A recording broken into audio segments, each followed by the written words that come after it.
So your purpose is this childhood feeling, and it has this energy to it, and this one of those qualities. And it doesn't mean that we aren't all here to lead, we aren't all here to achieve, and we aren't, everybody's here to caretake, and everybody's here to have deep feelings, and everybody's here to be creative at times. But one of those things is what your soul's all about. And you've got to know that. If you are going to be happy and healthy, your whole energy field, is based on the environment you create for it. And if you create an environment for your energy, like all your cells in your body will thrive in a certain environment with certain people doing certain things, and their brain works better, everything, your mind, your memory, everything works when you are living your purpose. And we all know that, right?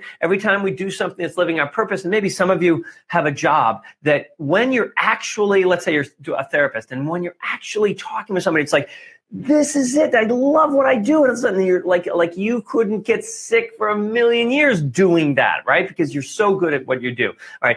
But then you walk out and it's like, oh yeah, I got to market and do this, and I've got to pay the bills, and then you got to go home and you deal with, if you're a therapist, you probably have some problem children, and you've got to, you have to do therapy with them, and you have to do it. And it's like, and all of a sudden you're totally out of your element. You're not living in your purpose.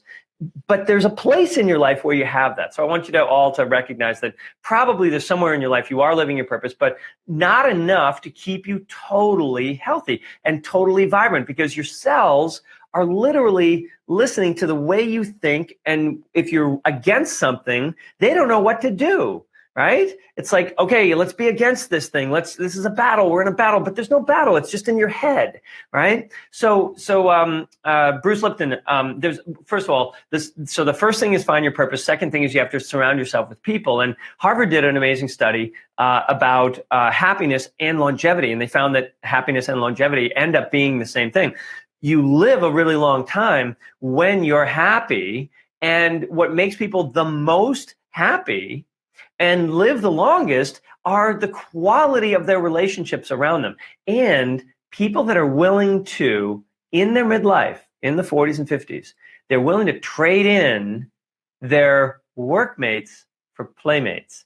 Oh, what's the Reese Thomas Institute about? You show up and we let you trade in your struggle mates with amazing people that are all ready to really just find their core, share it with you, have you share yours, and work together as a team. Now, it doesn't mean that you don't go back into your life and change those relationships. You do, but you need to, at some point, find those amazing relationships that are always going to be there supporting you for who you really are, not who you're supposed to be, which is what everybody at work wants you to be. They want you to be what they want you to be. They don't care about the rest of it. So interestingly, Bruce Lipton was talking about this exact same thing when he said in epigenetics that basically your cells and your body and your health responds to your environment. And if you don't know who you are, you're going to surround yourself with people that don't belong to you. They're not supposed to be around you. You're going to live in the wrong place. You're going to do the wrong things. You're going to try to be somebody you are not. And most of what you're going to be doing is creating in your mind literally a disaster, a panic a lot of the time. And your cells can't tell the difference between what you're thinking is happening around you and what's actually happening around you. All right. So what ends up happening is that you end up having illness because the body is in a stress mode at all times when it hasn't discovered how to live its purpose. Now, here's what's really cool about discovering your purpose is that once you know your purpose and once you have it solid in your body and solid in your awareness, it's just like, wow. And you would never betray that for anybody. And when you were a kid, you had to betray that for your parents, right? It was either do what we tell you to do, or you're on the road, kid, or you're going to go see a therapist or whatever. You're going to get smacked or, yelled at or put in your room. You comply. And so we learned how to do that. And we gave up this one amazing quality within us, what was just like our true self, and we vowed to be what we were supposed to be.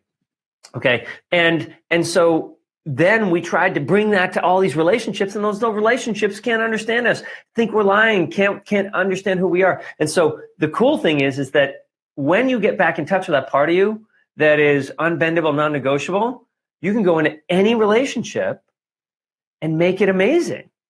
Because you don't go into defense. You don't go into, oh, well, I'm trying to be the good person. I'm trying to be, it's like, no, this is who I am. This is what I've got. And you bring that to the relationship. And amazingly, the people that love that about you flock to you. If you're in a business or in your relationships, you're going to find the right people. They're going to come to you because you're sharing a truth. And that truth draws truth, right? But when you're telling a lie, then other people come up and they're like, oh, I'm going to lie to you too. So I'm going to be with you because I think I should be too. And you think you should be with me, and we should definitely do business together. And, but then you get betrayed. And, how many people have you heard about who will go into business with people and then, and then the person walks away with all the money? It's just crazy.